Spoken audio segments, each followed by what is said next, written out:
Okay. Hi, everyone. We'll give folks just a few minutes to jump on here, but I'm going to jump right in and we will start chatting we have Nurse Jordan here. So excited to talk to you today, Jordan, about all things lactation. Are you pumped? All cues on that. Yes, totally pumped. Excellent. Well, I know we've chatted about lactation related things before, and I'm so excited for you to share your experience and knowledge with the folks watching. So, can you start by just telling us a little bit about yourself and your role here at Family Source? Yeah, sure. So my name is Jordan. I've been a nurse for almost 3 years. I have been in the medical profession for almost 15 or 16 years now. I am starting my third surrogacy journey, and my first surrogacy journey was back in 2016. I'm a mom of 4. I'm also a mom of twins. So I get the breastfeeding, I get the pumping, all the fun things that come with those topics.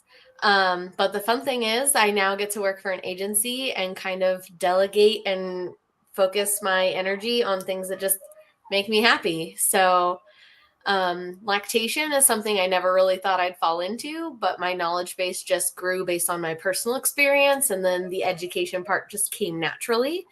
And it still gets me excited to learn more, and it's constantly changing, which is just like the nursing field. So it's great. Well, great. And so I have some questions prepared for you, but for those folks watching, we encourage you to ask questions as well. You can just post the comment and we will be able to see that comment and I'll be able to ask and we'll kind of get to answer together. So can you tell us a little bit, Jordan, about your experience specifically with surrogacy? When was the journey? Where are you at right now? I know you've got some exciting things coming up here. Yes. So my current journey, I just did my baseline ultrasound and labs today, and we are aiming for a transfer on the 22nd of this month. And then my prior journey for my second journey, I'm working backwards, I guess. I started that journey in January of 2021, and I delivered a baby boy in August of last year, so almost a year ago. I did exclusively pump for them. They are international, so I only pumped for them while they were here, but then I connected myself with local moms in the area that needed milk or were struggling with supply. I got those contacts through a local IBCLC who had clients that were struggling. So I got permission, we chat, all those things. My first journey, I ended up carrying twins for also an international couple. They stayed in the States a little bit longer just because of how long it was going to take to get their passports completed. So I did exclusively pump for them as well. And then when they went home, I signed up to do egg donation through the local milk bank, which had a ton of drop sites near me in Oregon. They're just not as common where I live now. So it was just easier to try to find connections that were local instead of coordinating times to drop giant loads, like 45 minutes from my house. So I also got to make friends along the way. Nice. So we have both your personal expertise to draw from and your medical expertise, right? yes. Got it all. So when someone is becoming a surrogate, I know for me, so I was a surrogate as well. So I'm a one-time surrogate. I delivered last July. So for me, I had breastfed my own kids. So I have 2 little ones. I breastfed them both for about a year. And I kind of just went into it thinking, I've breastfed before. This has got to be kind of the same thing. Like I know it all works. But can you talk to us about the differences then between breastfeeding and pumping in general, and then specifically how it's different for surrogates? Yes. So the bigger differences between breastfeeding and pumping would be, you don't have your baby. Like you can't just grab baby, latch them, and you're good to go. pumping takes a little bit more coordination and timing. Like you can set your schedule and make your schedule, which is a lot more flexible than just on demand, like baby wants. But there's also a lot more like cleaning supplies, making sure you have additional supplies. Do you need to have a primary and a secondary pump? Are you going back to work? There's lots of different things, but there's definitely pros and cons to both. Considering for just a surrogate who's just exclusively pumping, making sure you feel confident and comfortable with the amount of supplies that you have. Like, do you have enough bags? Do you have an intended parent that is more local versus international in the sense of when you're giving them milk? So are you going to be freezing it or putting it in the fridge? Do you prefer to leave them in bottles or do you want to freeze them in baggies? Like, considering all those little things that work for you, me personally, I typically overproduce. So when I had my first journey going into it and knowing I was exclusively pumping, I chose to invest in more supplies. Like I bought proper flange sizes because I didn't realize before when I was pumping with my prior babies that having a flange size that actually fits you can make your milk supply better because you're not hindering how it's coming out. How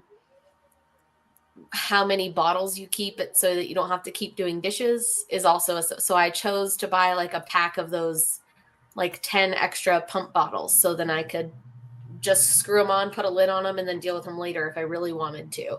So finding that best flow for you and the type of pump that you want. So that can also play a factor in how much supplies you want for yourself.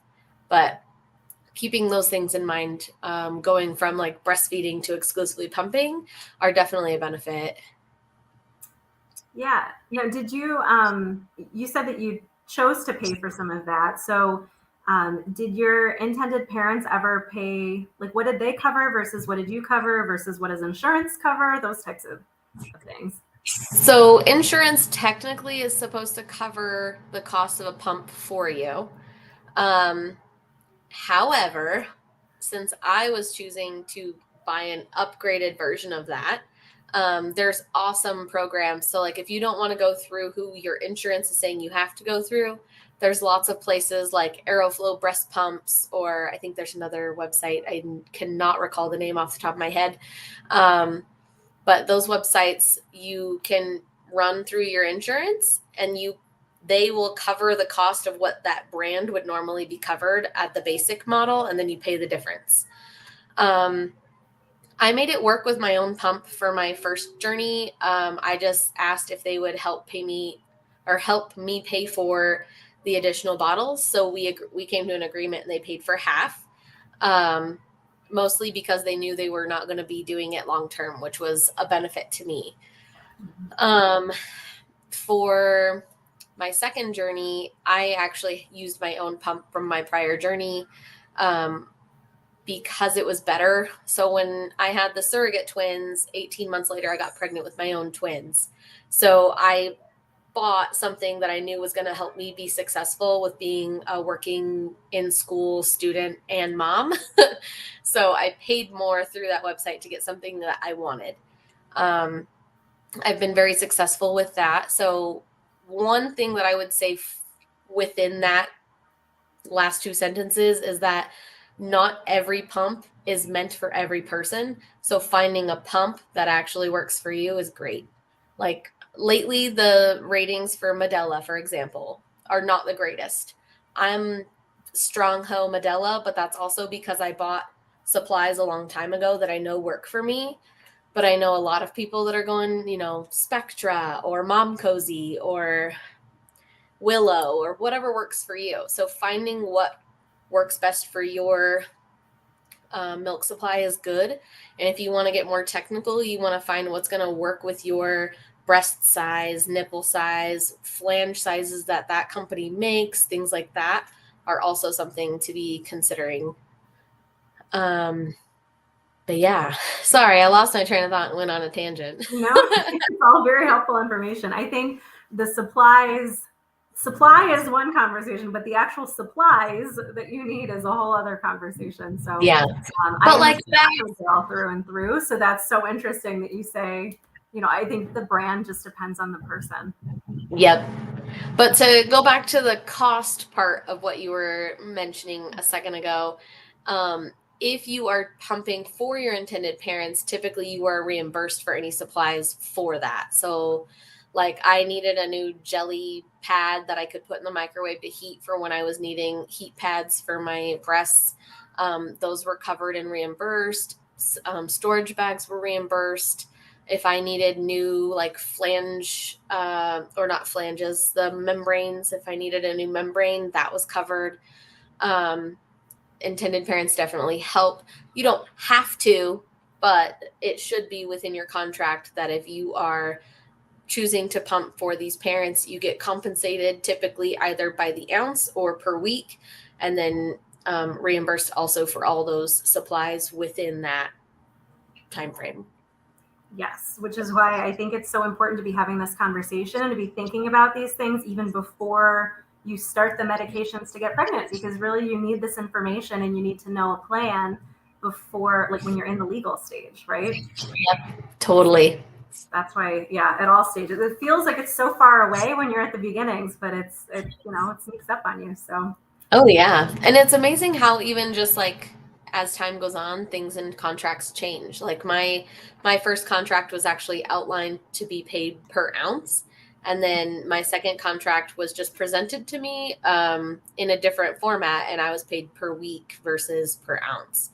So it really just depends on you and whatever agreement you and your intended parents come to.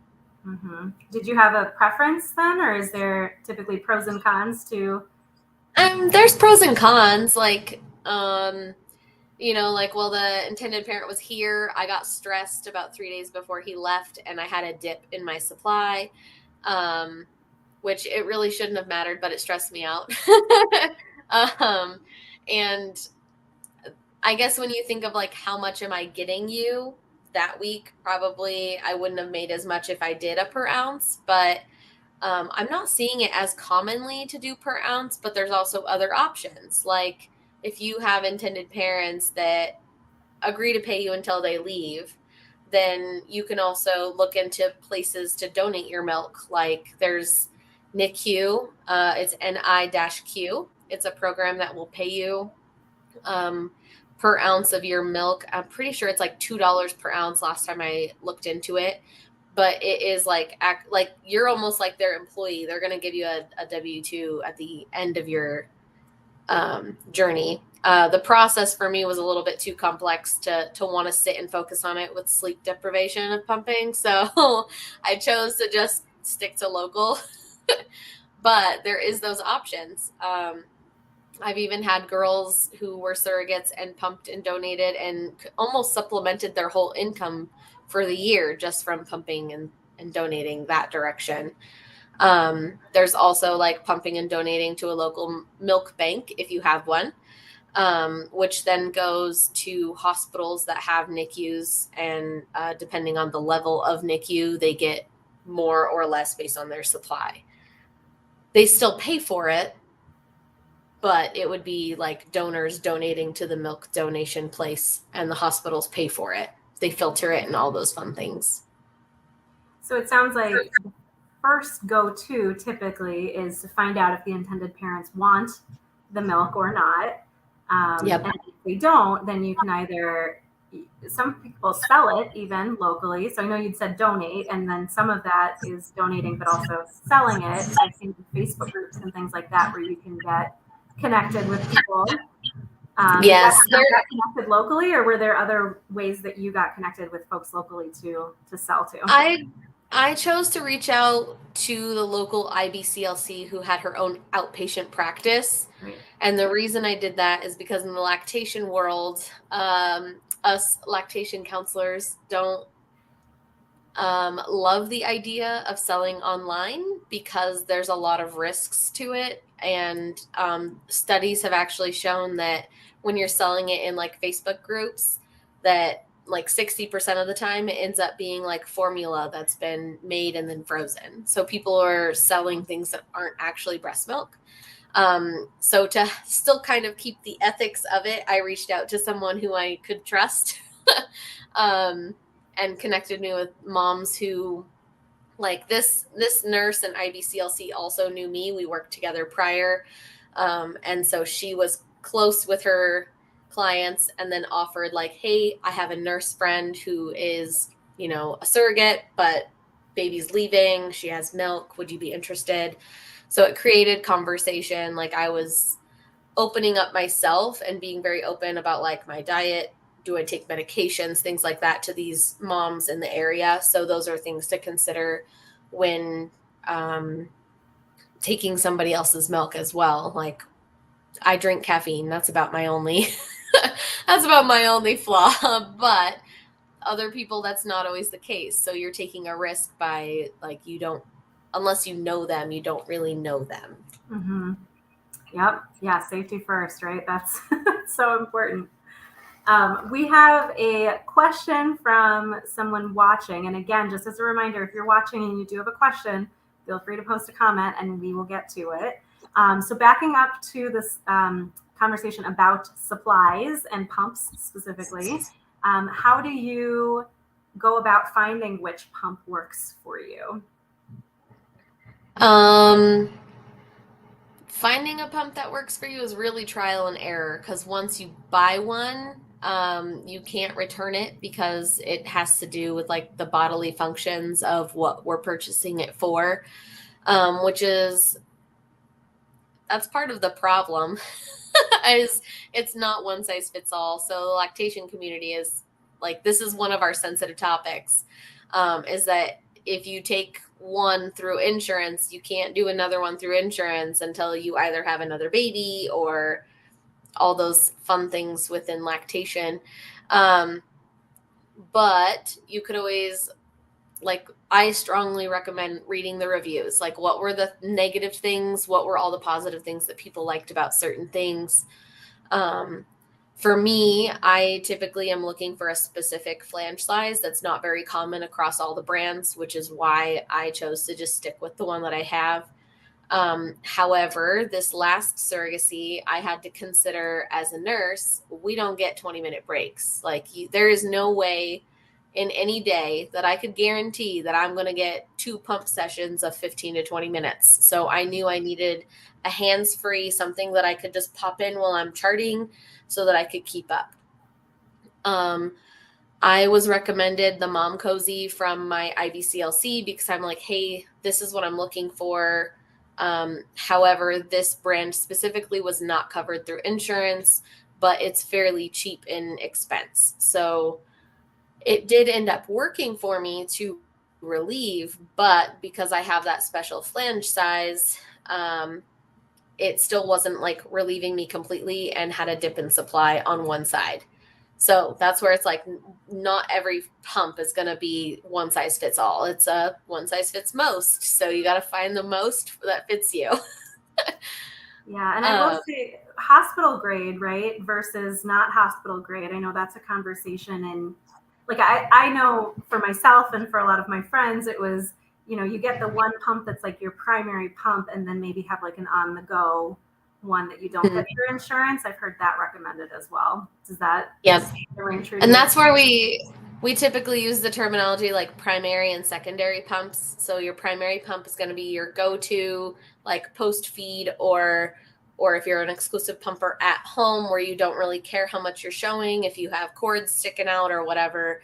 Your secondary is going to be more like on the go for, I'm taking a car ride that's going to be 3 hours, but I'm due to pump in an hour, or I know I'm going to work and I'm on my feet and I don't get to actually leave my desk, or I'm running around too much. So having those hands-free options are really awesome. There's a lot of really good brands that are not necessarily covered by insurance, but they're not very expensive. So to compare, like, insurance will cover, I think it's the Willow. And then there was another one that was also hands-free, but it's like, even with insurance covering it, you're still paying a little bit out of pocket. That was a couple $100. and they're making so many new ones that are accessible. And if you really follow them, like getting discount codes or coupon codes for them, it makes them like half the cost of what they would have been at full price. So just really watching those areas if you're eyeing. So I had a lot of things I was eyeing, and then I saw the right coupon code and I snagged it to justify the cost, because they're expensive, but you also want to be able to trial something and seeing if it's for you. So Absolutely. Yeah, and that flange size again can make or break your experience. So whatever kind of actual pump you get, you can always order a different size of flanges on, like, Amazon is where I got mine. And you can get sized for those, and you measure them, and like you literally measure your nipples and figure out what size is best for you. And it, like, I thought pumping was kind of just supposed to hurt a little bit, but it doesn't if you have the right size. So 10,000%. I know yeah. I love following Lactation Hub. She's an IBCLC. She's super cute and so knowledgeable. Her content on social media is very simple and fun to follow, whether it's humor or seriousness or like sharing her experience of like, this is the flaw or this is the pro. She's got some really cool kits as well for measurements. There's lots of things on like Pinterest for how to measure for the right flange size, things like that. So to kind of feed off that on a personal standpoint, like I use a 30 millimeter for my Medela. There's not a lot of brands that make 30. Typically they cut off at 27 or 28. So my mom cozy that I ended up buying, it comes with a 24, I think. And so I had to buy the 27 or the 28. And so the one side that I was struggling with, I would actually get bruising because it was technically too small, but I was still able to at least get milk out. So that's why I would come home and I've got one side that's just real full, because if your flange sizes are not correct size, it can decrease the efficiency of the milk flow coming out. Can cause bruising, chafing, blistering, all the things that you don't want to happen to break down on your nipple line, and it makes everything more painful. So those are definitely things you should be considering when you're pumping. It has been like almost a year since I pumped, and this conversation is like causing me physical pain. Like I can feel it. Like I know what that feels like. Oh my goodness. Yeah, and I felt the same. Like my first two kids, nobody taught me how to use my pumps. Like I got a pump, I got a free pump through insurance, was never once shown how to use it. And I think that's why I was not successful with maintaining my supply when I had my first one. I only made it about 6 months, and then I only pumped for about a month or so after, because I wasn't getting like I wasn't told how to use it. I didn't know you could adjust your suction. I didn't know that my flange size was wrong. I didn't know that there was a letdown mode, and that when your letdown comes in, you hit it so that you can start suctioning better. Yeah. Like I didn't even figure that out till my second one. And then I just magically one day saw this little knob and started playing with it and realized that it was changing things. You're like, oh, that's how this is supposed to go. So Yeah. it took a long time to get to this point, but Yes. we got here. Find a lactation consultant. It is truly makes or breaks your experience, I think, getting someone to do these things. But there are YouTube videos also that show you how to use pumps, or show you like the differences between different types. So I know Medela is a big brand, and then Spectra is kind of the other. I'd say the two biggest brands are those two, and then there's a bunch of other smaller brands. Yeah. Well, like I said, I've heard Spectra's quieter, little bit maybe, but then there's like a difference in the types of parts, but really they all get the job done at the end of the day. So yeah, totally. And so on the flip side, then, what happens if you don't want to pump, or your intended parents don't want the milk and you're trying to dry up right away? What does that process look like for folks? My biggest thing I'm going to say, no nipple stimulation. Nothing. Don't even let the shower hit you. Be very cautious. So when you get to the technical terms, any kind of nipple stimulation or nipple stretching is what can increase that oxytocin, and it triggers your mind and all the hormones involved to cause a letdown. So to avoid having your milk come in, the biggest thing is you don't want to be messing with your breasts. You definitely want to maintain keeping a supportive bra, because the more support you have, those milk glands will fill. And then if you have proper support, it's not going to allow them to fill more, I guess you could say. Like cold compresses. So if you think of how, like, when you put cold on something, it shrinks up.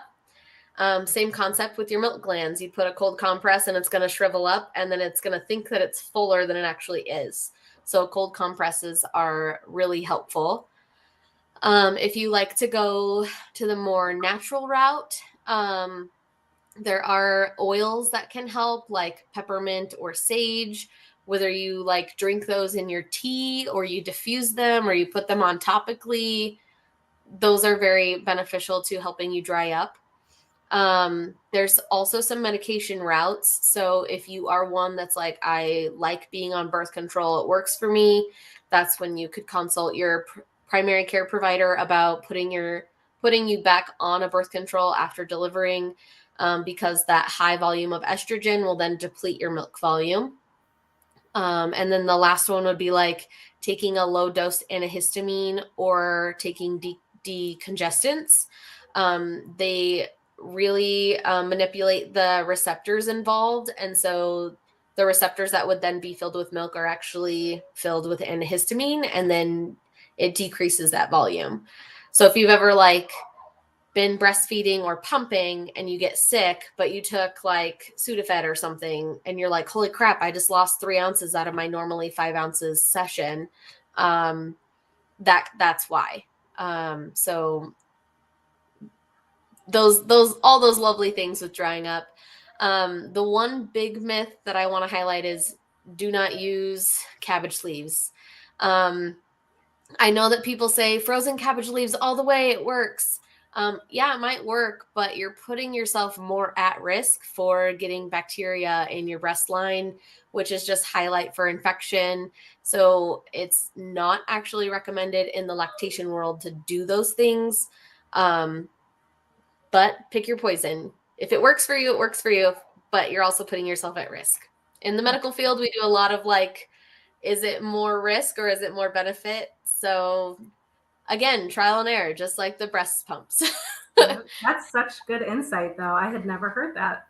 I've only heard cabbage leaves all day. So this is no risks involved. They just put you at risk for that listeria. So you don't want to make yourself sick. Like when you say it out loud, it makes tons of sense now. I don't know how I didn't know that before. We'll have to make some more social media and TikTok posts on it, actually, now that I'm thinking about it. Because that's great information. But I can get on Canva. Yeah, I was going to say, let's make it happen. Are there benefits to your body and like you when you are pumping? So breastfeeding / producing milk is actually very beneficial.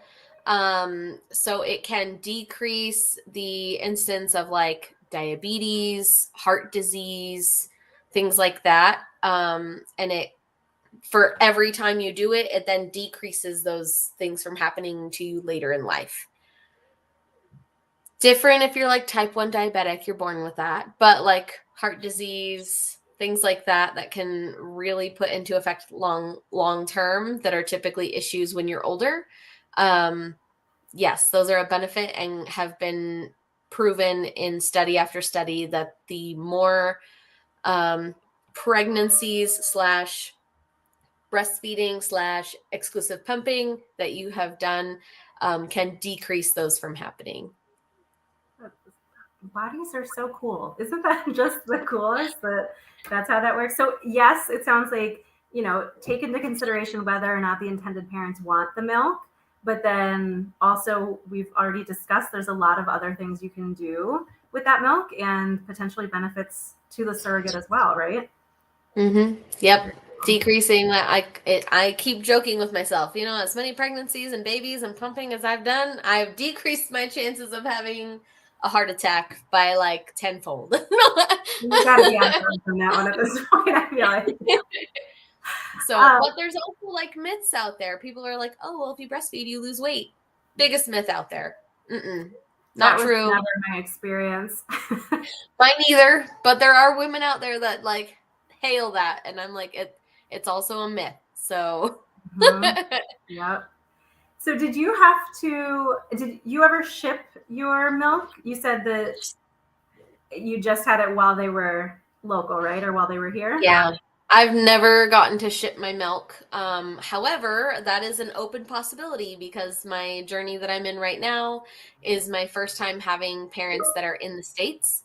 So if my intended parents really chose that they wanted me to give them milk or provide milk, I would tenfold be happy to experience that. And there's lots of options with doing that. You can either collect the supplies and ship it off with dry ice yourself, or there's things like Milk Stork that are available where they literally do everything for you, all the way down to giving you a label. They'll ship you the boxes and the supplies for you to pump and mail it. And they even have like surrogate specific stuff. So like if you're a surrogate and your intended parents are doing it, looks like they can set it up to where intended parents pay for it and surrogates can just ship it straight to them. So it's like sent to the surrogate to then send to them. It is pretty expensive. But it's an option because you never know. Like if Amazon doesn't get to you in 2 days, maybe doing stork milk or milk stork that is a lot more beneficial for you, that it's all done in one, less stress, don't have to worry about it versus paying for all the extra supplies. So there's pros and cons for sure, but it's definitely an option. Absolutely. And talk to us about this idea of powderizing milk. What Yes, is I'm so that? excited for this one. So newer science is having like you can freeze your milk and then mail it to this company, and companies will turn it into a powderized, they like freeze it for multiple days to where it's so cold that it turns itself to powder when they process it. So there's lots of companies. They have really funny names, so I'm sorry, but there's Booby Juice, Milkify Me, Booby Food, Boobylicious. All of them have really good programs. They all have different pricing, so the pricings are all on their websites as well. And it's also one of those things where it's like the more that you're sending them, the cheaper the price gets based on how much you're sending. When you get into like, when I think of myself, I'm typically an overproducer. So I could have like hundreds of ounces in the fridge by the end of the week. So when I saw that it's only like $700 to send them over 600 ounces, I'm like, that's really not that bad if you're turning it into powder that you can then take with you. Right. So I'm like, the cost, the science behind all these cool things that are happening in medical field, let alone lactation world, are just amazing. Yeah. Because then the benefit on the intended parent side or whoever's receiving the milk is that you don't have to worry about, I mean, you still have to worry about sanitation, I'm sure, in some regard, but if it's actual breast milk coming from the freezer, there's regulations about how long it can be not refrigerated for, how long it has to be in the actual refrigerator. So Yep. this would remove all of that, it sounds like. Yep. And it's got a longer shelf life. So I can't remember which one specifically, but one of them has like this motto of like, if you have it just hanging out and it's getting close to being 12 months old, send it to us. We'll get it in. Oh, someone's asking us to write down these companies' names. You can definitely send that out and put it in our social media afterwards as well. Yes, definitely. And I'm also happy, like, for any surrogates that are watching, if you feel like it'd be beneficial to know that, or intended parents who want to know more for the possibility of their surrogate about to deliver, I'm happy to make like a flyer or something that gives you options to look at all those companies to see what's best fit for you guys. Mm-hmm. Yeah, again, I see more social media opportunities in the future too, because I want to learn so much more about this as well. So, and then we've talked about the supplies side of it, but we haven't actually talked too much about increasing supply. We talked about what to do to decrease your supply, but on the flip side, what can you do if you're trying to increase supply? So when you have a baby, The best thing that you can do, whether you're having your own baby or having a surrogate baby, if you plan to be pumping or breastfeeding or whatever, the golden hour of post delivering your placenta after baby comes out, if you can pump within that first hour, you are already setting yourself up in a much better standard. Pumping within that first hour.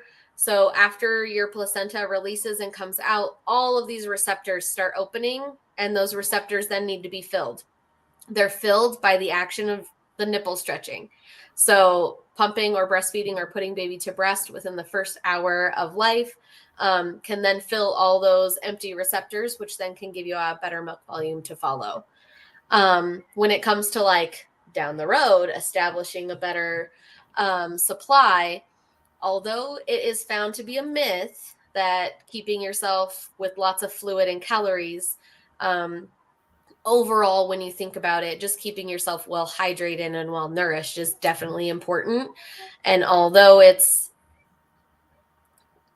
being debunked and put into the myth column in lactation, it's still like individualized per person, where, you know, if I know that I ate like crap and I didn't drink a drop of water and I'm only pumping half of what I did, I know that that's probably my cause.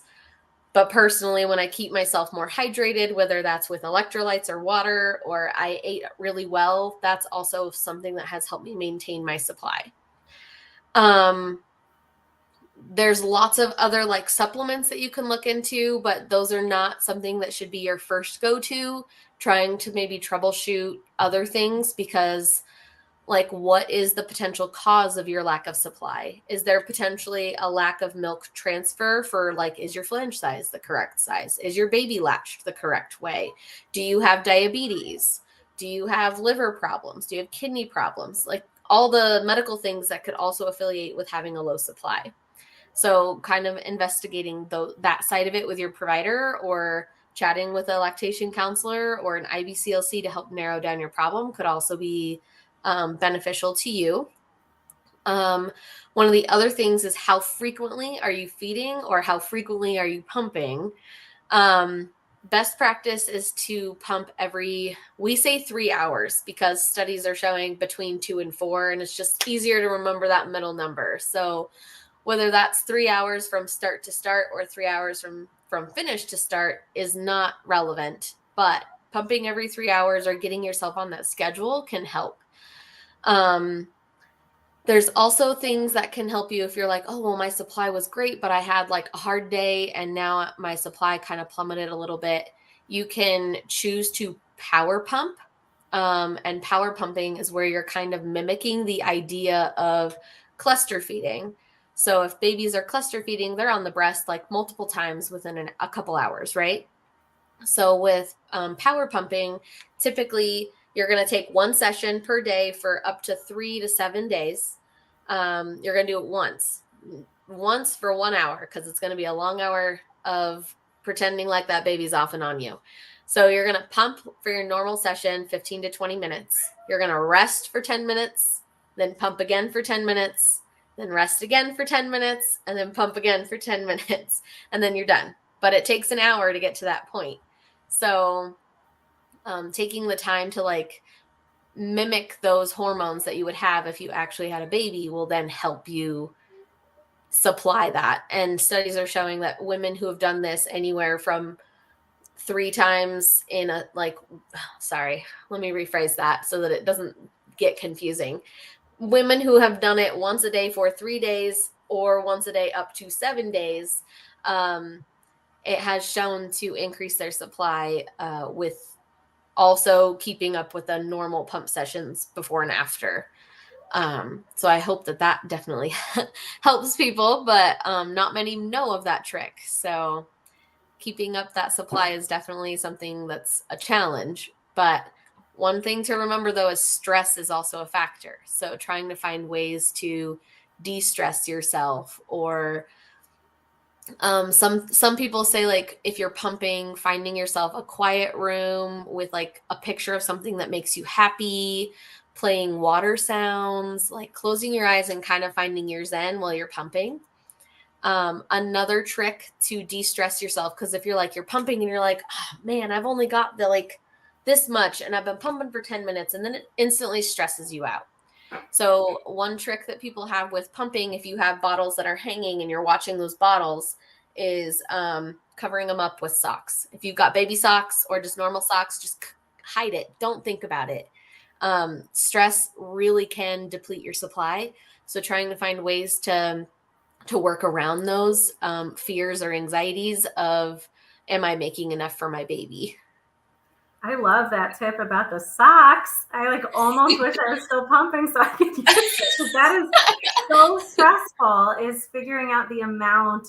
And again, like I had only breastfed before. I had pumped when I went back to work with my kids, but by then like my supply was set. I was good to go.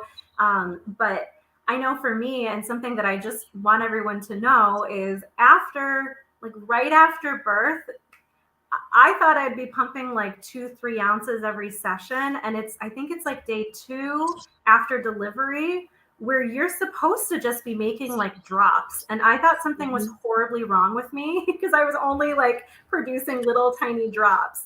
So please, what is this? Show us. This is baby's stomach size. I love this is newborn. This is a newborn size. So a normal feed is going to be like anywhere from 10 drops to about 6 mils. For the first 24 hours, every feed is going to be about that.